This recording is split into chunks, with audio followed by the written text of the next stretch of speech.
You need to understand something before I explain anything else. I don't sleep much anymore, and when I do, I keep my eyes open as long as my body allows, because I learned the wrong lesson too late. Every time I opened my eyes that night, it was closer.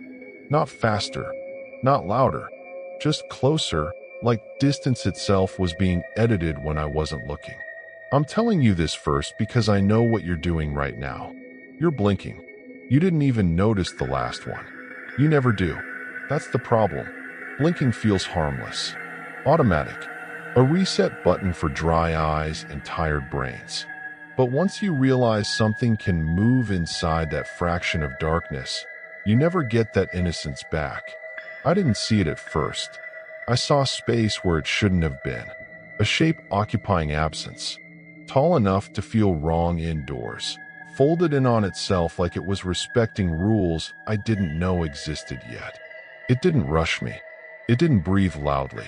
It waited, patient in a way that made my skin crawl, as if patience itself was a weapon.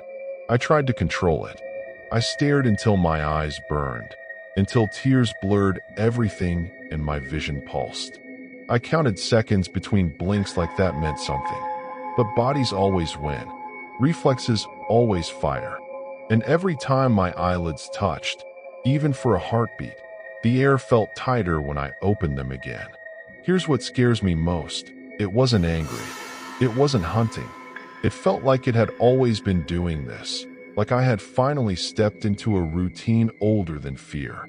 The moment I noticed the pattern, the moment I understood blinking mattered, I knew I had already made the first mistake. I'm not telling you this to scare you for fun or to sound dramatic for a story. I'm telling you because patterns like this don't stay contained to one person, one night, or one place. Awareness spreads faster than warnings. Once you notice the gap between seeing and not seeing, your mind fills it in for you, and imagination does the rest, faithfully and without mercy. And that is why I need you listening closely now, before curiosity replaces caution, before you test your own limits, and before you realize too late that noticing was enough to begin with. This started before I knew blinking mattered. It really was just another late walk home, the kind you forget before it's even finished. I'd closed the shop after midnight again, pockets heavy with keys and receipts, head buzzing with the dull static of exhaustion. The streets were empty in that comfortable, predictable way, the city exhaling after everyone else had gone to bed. I took the same route I always did. Same cracked sidewalk slabs, same flickering streetlight that never quite decided whether to stay on, same convenience store window glowing like an aquarium. Nothing ever happened on that walk, which was exactly why I liked it. Boring felt safe. Boring meant I could let my brain drift, thumb scrolling through my phone, eyes half-lidded and blinking on autopilot. I remember joking to myself about how my body was basically running on scripts. Walk, scroll, blink, repeat. I barely registered the act anymore, just trusted my eyes to do their maintenance while my thoughts went elsewhere. Work schedules, bills, whether I'd left the stove on. Normal, forgettable worries that dissolve the second you reach your door. About halfway home, I noticed something at the far end of the street. Not clearly, more like I noticed the idea of it. A vertical interruption where there should have been empty pavement, distant and thin enough to be nothing at all. A signpost, maybe. A trick of shadow. I didn't slow down. I didn't even stop scrolling. That's the thing about tired brains. They forgive everything. Every inconsistency gets filed under later. I blinked, rubbed one eye with my knuckle, and looked up again. The shape was still there, still unimportant. I told myself it was always there, that I'd just never paid attention before. The walk stayed quiet. No footsteps behind me. No sudden noises. Just my shoes scuffing concrete and the soft hum of power lines overhead. I remember feeling strangely calm, wrapped in routine like a blanket. Whatever that thing was, it wasn't my problem. It was far away. It wasn't moving. It didn't deserve fear. I blinked again, longer this time, the kind that comes with a sigh. When my eyes opened, the street felt shorter somehow, compressed. The shape at the end of the road was closer now, enough that I could tell it wasn't a signpost. I stood there, phone forgotten in my hand, trying to remember the moment it moved. I couldn't. That was when my stomach finally tightened, a delayed reaction catching up to my eyes. I replayed the walk in my head, frame by frame, searching for the missing movement like a dropped file. There was nothing. No step, no sound, no moment where it should have advanced. Just absence. I looked down the street again, then back at my phone, then up once more, testing my memory. The distance didn't match anymore. The math was wrong. Whatever stood there hadn't walked closer. It had waited for me to look away. The thoughts settled heavy and cold, and for the first time that night, routine cracked, and something unfamiliar crept in. I didn't know it yet, but that quiet realization was the moment everything ordinary ended. Even though the street looked the same and my body kept pretending nothing had changed, and the night continued holding its breath around me, in silence, alone. I stopped walking, because standing still felt safer than admitting I didn't understand what I was seeing. The distance between me and the figure didn't make sense anymore. Streets don't shrink. Objects don't advance without sound. My brain immediately went to the boring explanations, the ones you reach for when panic feels embarrassing. Bad depth perception, exhaustion, a trick of light bending around the street lamp. I told myself I was overthinking it. I told myself I'd stared at my phone too long and my eyes were recalibrating, like a camera lens struggling to focus. That happens. Everyone knows that. I even laughed quietly, a short breath through my nose, because laughing made me feel less stupid for being afraid of a shadow. I looked down at my screen again, pretending to read a message I'd already seen. When I raised my head, the figure was closer. Not by much, just enough to feel intentional. My heartbeat stuttered, then sped up, trying to catch up with my thoughts. I stood there, calculating distances, counting the steps between us like numbers could protect me. Perspective, I whispered, testing the word out loud. Hearing my own voice helped. It made the street feel real again. I took a step forward. The figure didn't react. I took another. Still nothing. It wasn't chasing me. That mattered. It meant this wasn't a threat. Yet, I forced myself to look directly at it. Not stare, just acknowledge. The shape was wrong in small ways that stacked together until my eyes slid off it. Too narrow, too upright, like someone trying to remember how to stand by copying a picture instead of a person. I felt watched without feeling seen. My eyes burned. I hadn't blinked in longer than was comfortable, and my vision pulsed at the edges. I looked away, just to the side, telling myself I needed to reset. The moment my eyelids closed, fear flared hot and sudden, like touching a stove you forgot was on. When I looked back, it was closer again. That was when my excuses started falling apart. I hadn't moved. It hadn't rushed. There was no sound, no blur, no gap where motion should live. Just less space between us than before. My mouth went dry as I tested it again, slower this time. Look. Look away. Blink. I tried one more time, heart hammering, hands shaking, breath shallow. I covered one eye with my palm and blinked the other, feeling ridiculous even as dread crawled up my spine. When I switched, when both eyes finally closed together, the air felt different when they opened again. Thicker, closer, wrong.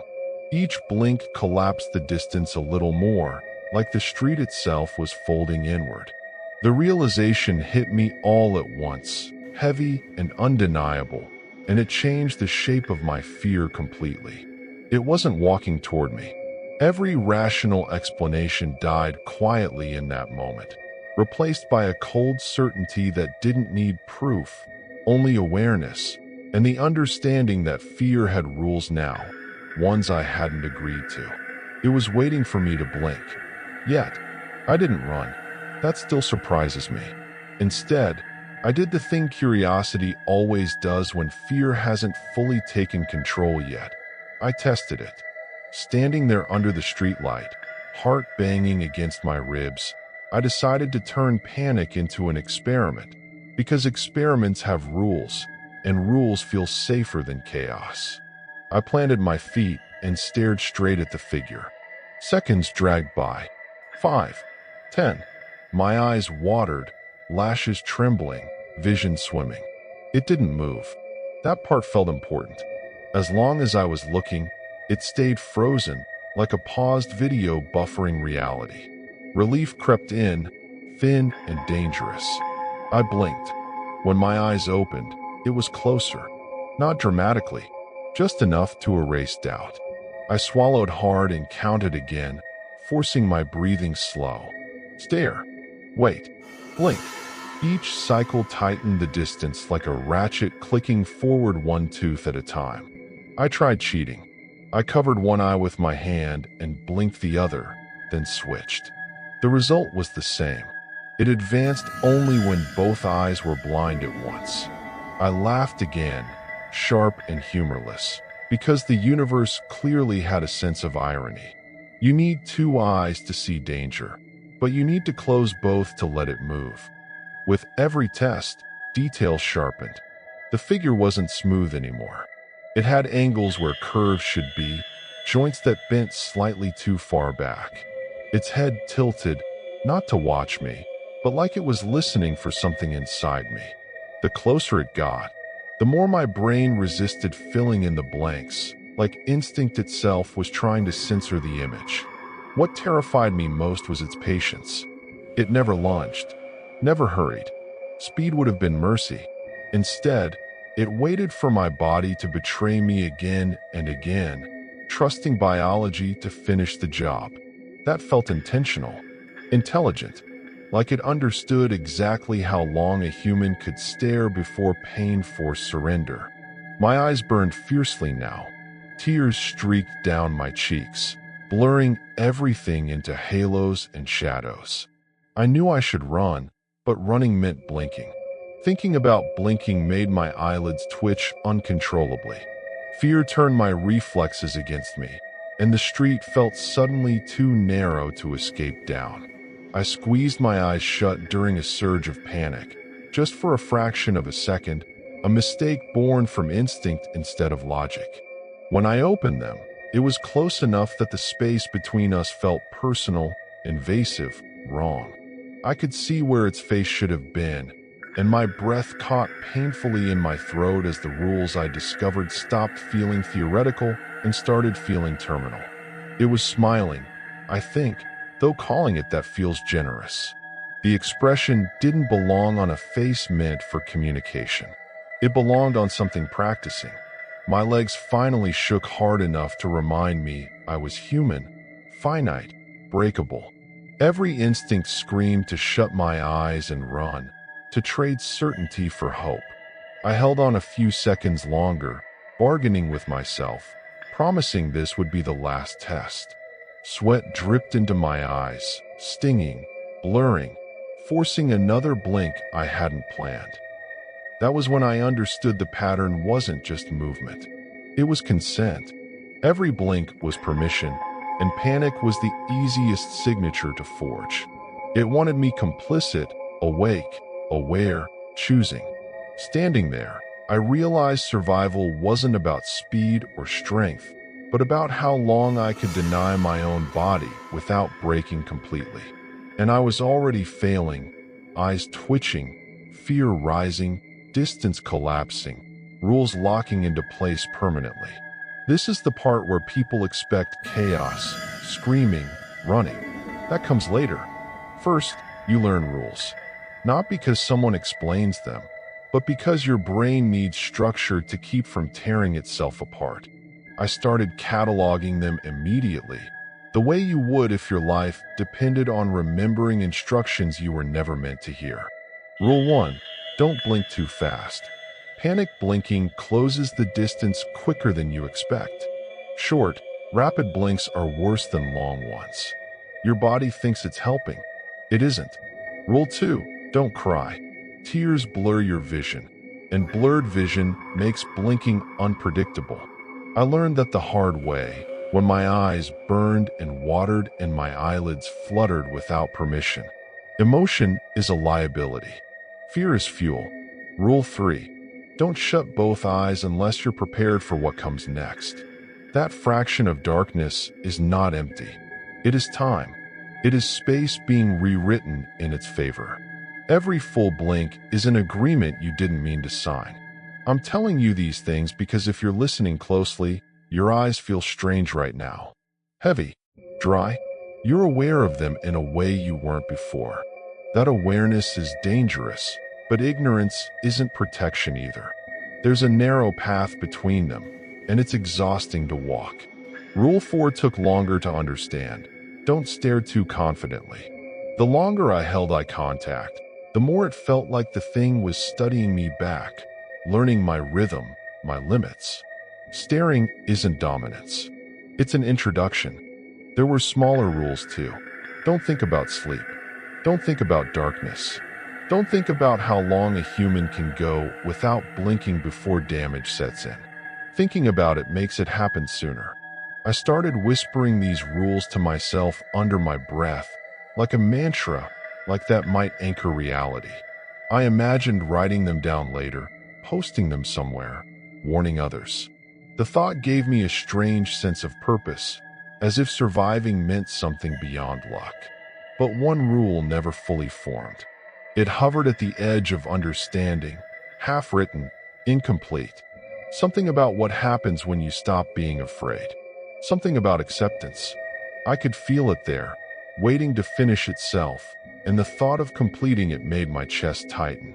That's when I realized the truth underneath all of it. These weren't safety rules. They were delay tactics. Temporary allowances granted to a nervous system trying to outsmart a process it was never designed to handle. My eyes were screaming now, my body trembling from restraint, my focus fraying at the edges.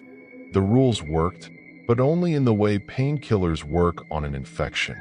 They dulled the symptoms without touching the cause. Standing there, repeating them like prayers, I understood something that hollowed me out completely. The rules weren't made for humans. They were made for something patient enough to wait us out. I didn't call the police. I didn't tell my family. Instead, at 3 a.m, hands shaking and eyes aching, I opened my laptop and typed the most humiliating search of my life. The results were garbage at first. Memes, sleep paralysis jokes, bad creepypasta ripoffs. But buried in a forgotten forum thread was a sentence that stopped my breath cold. It only moves when you blink. I messaged the user without thinking. My words came out messy and desperate, a paragraph-long confession fired into the void. I expected silence. What I got was a reply less than a minute later. "How close is it?" they asked. That was it. No confusion, no skepticism, just that question. I stared at the screen until my eyes burned, then typed back the truth. Too close. There was a pause this time, long enough for dread to pool in my stomach. When they finally responded, the tone had changed. "Don't run," they wrote. "Running makes you blink." We talked in fragments after that, trading short messages like stolen glances. They told me they'd seen it years ago, in a hospital hallway after a double shift. Another person they knew had encountered it in an underground parking garage. Different places. Same rules. Same mistake. People think it's about vision, they said. It's not. It's about interruption. I asked them how they survived. The typing indicator blinked on and off for a long time before the answer came. "Most don't," they wrote. "Some disappear. Some stop posting. A few end up institutionalized because no one believes why they won't close their eyes." They mentioned usernames I half recognized from old threads, stories that cut off mid-sentence. Cases, they called them, like this was a disease instead of a thing. I felt a twisted sense of relief knowing I wasn't alone, followed immediately by something worse when I realized how many hadn't made it out. "What does it want?" I asked. "That's the wrong question," they replied. "It doesn't want. It finishes." My mouth went dry. I could feel my eyelids twitching again, fatigue clawing back control. I asked the last question that mattered. "Can it be stopped?" Another long pause. When the reply came, it felt heavier than the rest. "No," they wrote, "but it can be understood." I realized then that fear wasn't the only thing being tested. Curiosity had its own gravity. The more I learned, the harder it became to pretend this was an accident or a hallucination. Patterns imply intent. Intent implies history. Whatever this was, it had been refining itself through us. Through witnesses, through survivors who mistook endurance for victory. That knowledge settled in my chest, cold and irreversible, and changed what running meant forever to me now. I closed the laptop carefully, like sound might travel through the hinge. The thing was still there, waiting. Running suddenly felt childish. Understanding was the only direction left. By sunrise, my browser history looked like a crime scene. I moved through forums no one moderated anymore, threads frozen in time, archived screenshots of posts someone had tried to erase. Different languages, different cities, same careful phrasing, like everyone was afraid of teaching it too much. Doors, hallways, parking garages, empty streets. Always at night. Always alone. Always blinking. Some posts read like journals. Day counts. Distance measurements. Notes about eye drops and caffeine and mirrors. Others were frantic warnings written in all caps, begging readers not to try it themselves. Those were the ones that stopped mid-sentence, cursor blinking like a heartbeat that never came back. Usernames went dark. Accounts deleted themselves or were banned for spam. I found older references too, buried in scanned books and translated folklore. Creatures that advanced only when unobserved. Spirits that punished interruption. A monastery rule about never closing both eyes during prayer. Different names, same behavior. The consistency terrified me more than the descriptions. Hallucinations don't share rules. Patterns emerged the longer I read. Distance always decreased in fixed increments. Speed never changed unless the witness did. Silence mattered. People who screamed lost time. People who begged blinked. One survivor mentioned humming to regulate breathing.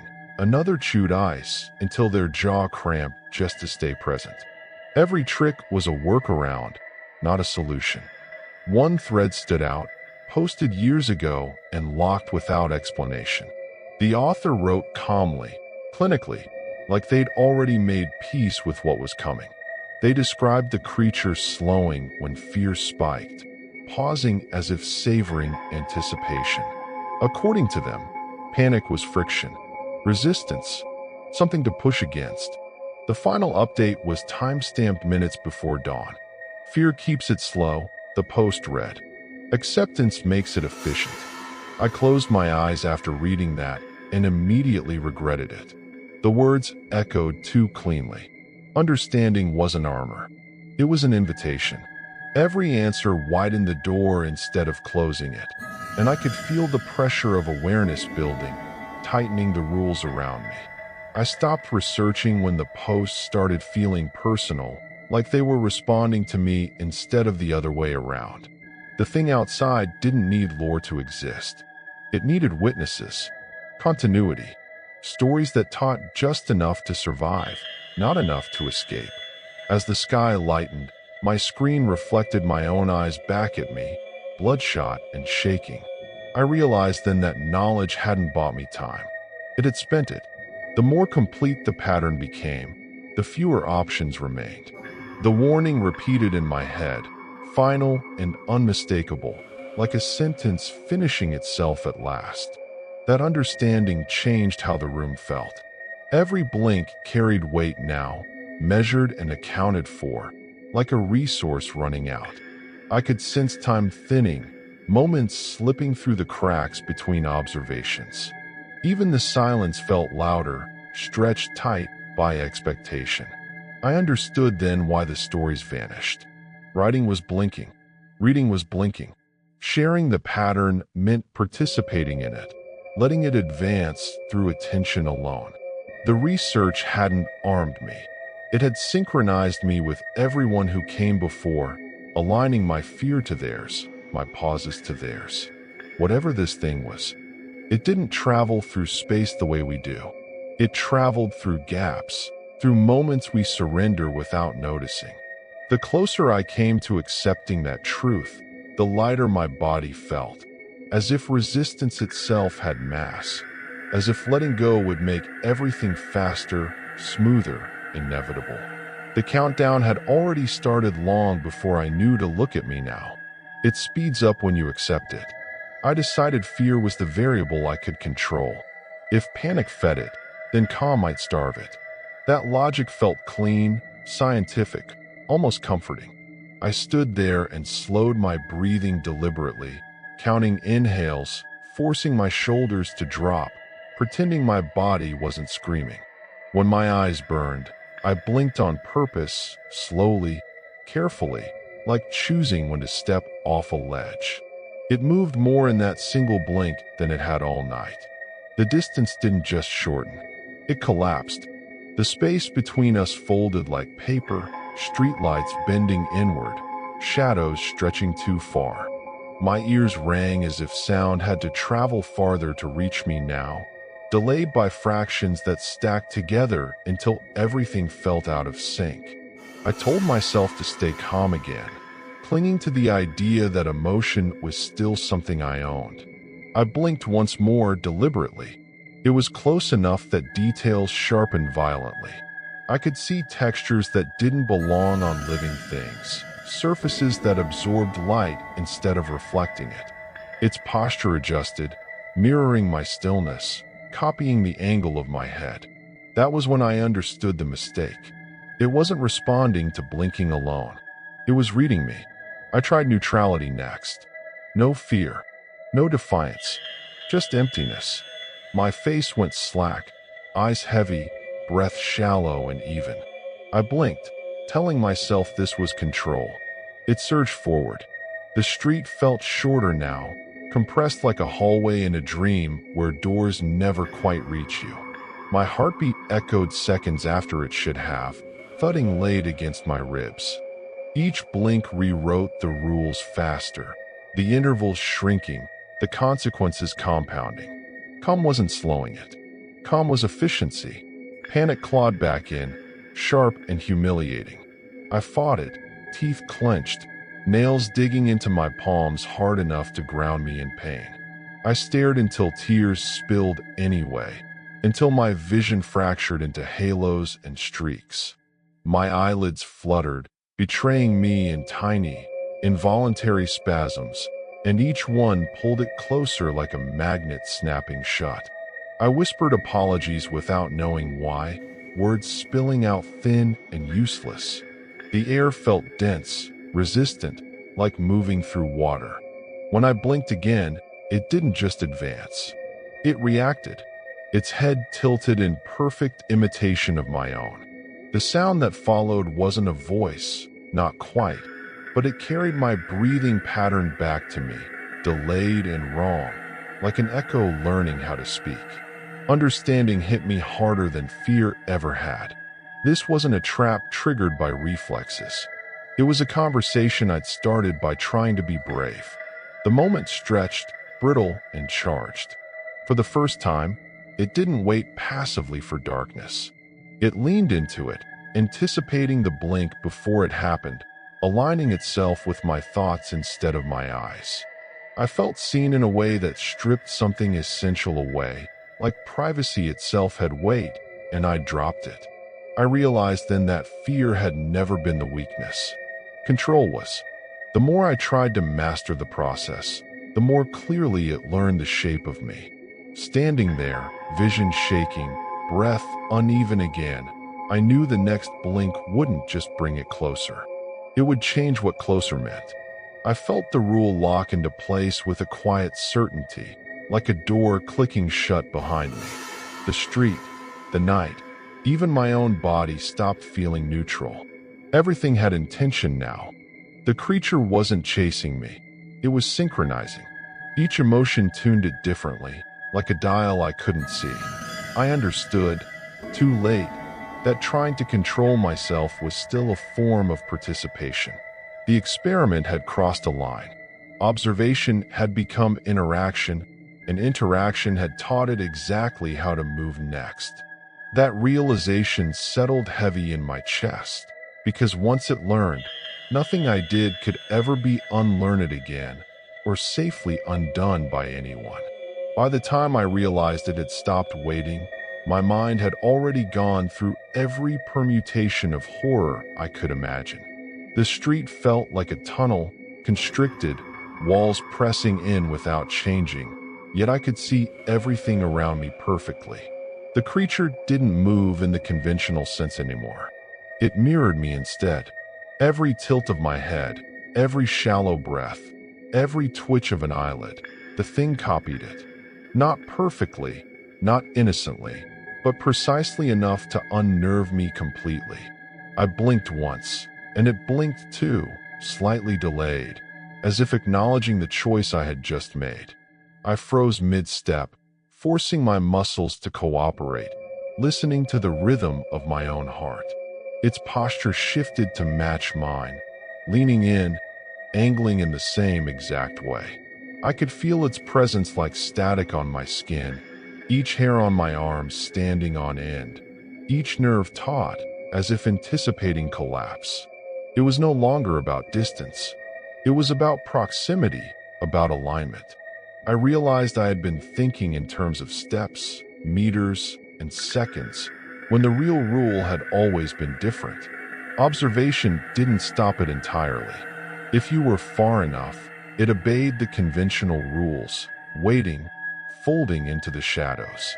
But close enough, and it didn't need to move at all.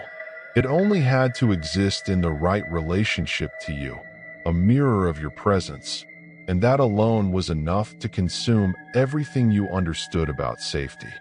I tried to step aside.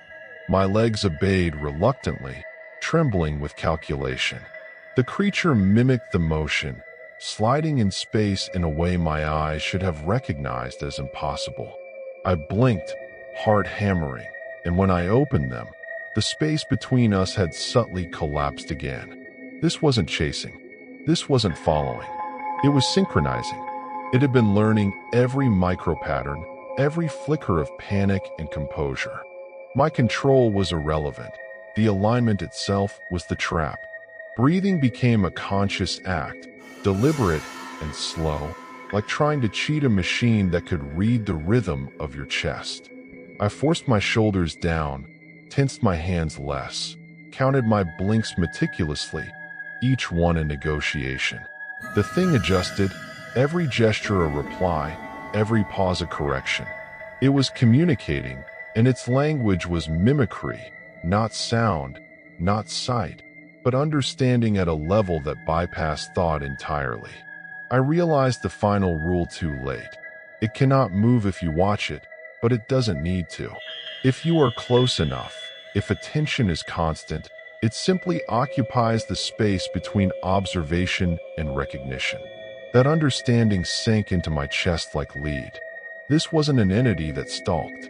This was an entity that existed as a function of you, of your awareness, of the tiny betrayals your body committed without permission.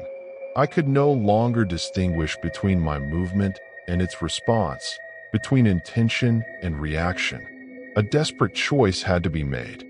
I couldn't outrun it, couldn't hide. Closing my eyes would accelerate it. Running would force blinking. Speaking would betray sound. I had to commit to an observation that was absolute, a stillness so complete it might break me before it broke anything else. I positioned myself, eyes locked, shoulders squared, heart screaming in protest. Each second stretched into impossibility, elastic and unbearable, the world itself feeling as though it were bending to accommodate the tension. I forced myself to measure the space between blinks, each one a conscious negotiation. My eyelids twitched against my will, small rebellions I fought with gritted teeth. Each time my vision closed, I could feel its attention pressing in, recalibrating, learning, folding reality in its favor. I realized in an instant that my fear had never been the trap, hesitation was. Every internal calculation, every mental bargain, every hope that understanding could grant me leverage, all of it had only taught it to refine its movements, to perfect the synchronization. And then it mirrored me perfectly for a long, impossible interval, the world stretched taut between us. Breaths in tandem, blinks in tandem, every subtle quiver matched. The tension was so precise, so absolute. I thought my chest might shatter under the effort of not faltering. I had become its experiment, and the experiment was complete. Finally, after a stretch of time that could have been seconds or hours, I made the only choice that might preserve existence. Absolute stillness, unwavering focus, the surrender of every micro-expression. I became the constant. I became the measure. And in that surrender, the pressure released slightly. Not a release of distance, not a release of fear, but a stabilization. The figure did not vanish. It did not strike. It simply existed, mirrored, aligned, present. I blinked once, carefully, under control, and it held position. Another, and another. I survived, but survival had a cost. I was tethered now to the rules, to the observation, to the constant calibration of every involuntary action. The street was quiet again, though nothing felt the same. The air had weight, shadows had meaning, and I knew that anywhere I went, in every room, in every pause between blinks, a part of that moment traveled with me. Silence followed, absolute and unbearable, but I was alive. Life went on, or at least it pretended to. Days blurred into each other with the efficiency of routine. But something fundamental had shifted. My eyes never felt the same. Muscles burned from overuse. Dryness became a constant companion, a reminder that blinking was no longer simple, no longer neutral. Every involuntary flutter carried the weight of memory, the imprint of what I had survived. I avoided mirrors, not because I feared my reflection exactly, but because it reminded me of that synchronization, of the way observation had become interaction. I caught glimpses of myself in windows or polished surfaces and flinched, calculating reflexes I hadn't noticed before. Each reflection felt like a potential doorway, each shadow a corridor where it might still be waiting. Sleep was sporadic, fragmented.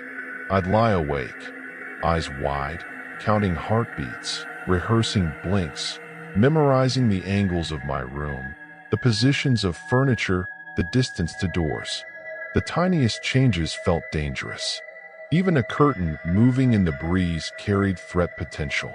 I measured light and shadow like a compulsive ritual, protective but insufficient, a lifeline fraying at both ends. Medical checks confirmed tension migraines, dry eye syndrome, and the beginnings of permanent eye strain. The doctors suggested therapy, exercises, meditation. I nodded politely, aware that their advice didn't touch the root of the problem. It never could. The creature hadn't been science, hadn't followed physiology. It had followed awareness, the subtle betrayals of biology that no prescription could fix. I functioned, though carefully.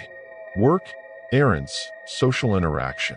My friends noticed my nervous tics, the way I refused to sit with my back to open spaces, the way I paused at thresholds, counting heartbeats and angles. They joked about it. I smiled thinly. Jokes never really land when the punchline is survival. The creature didn't return. Not in the streets, not in reflections, not in the half-lit corridors of my apartment. but the absence never felt like proof. Survival didn't equal safety. It never had.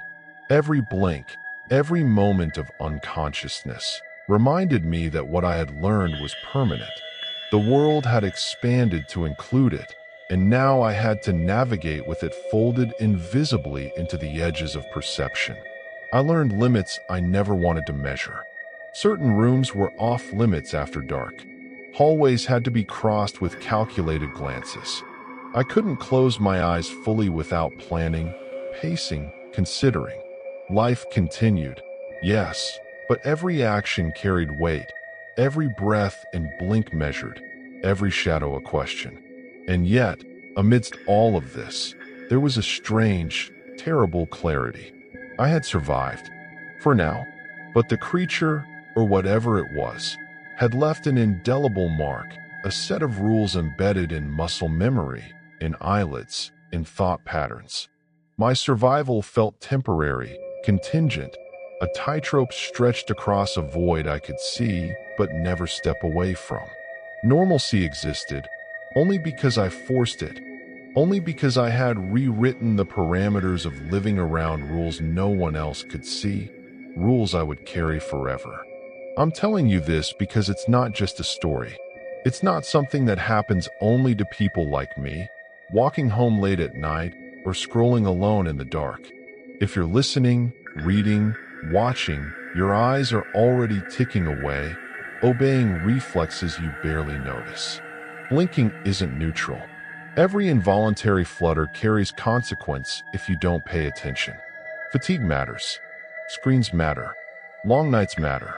The longer your body convinces you to ignore itself, the closer attention can get. I've read the posts. I've spoken to the survivors. This isn't the only case. It's part of a pattern, one that repeats across cities, streets, hallways, bedrooms, and forums. The rules are the same, even if the form changes. I can't tell you how to fully protect yourself, not really. Survival comes from awareness, from respecting small signals your body gives you, from understanding the weight of every blink. You have to measure your reflexes, your pauses, your very existence in ways you've never been forced to consider. And even then, understanding is only a delay, never a shield. If you've ever felt something out of place in a shadow, a hesitation in a reflection, or a creeping familiarity in empty rooms, consider it a warning. Share your experiences. Comment. Discuss.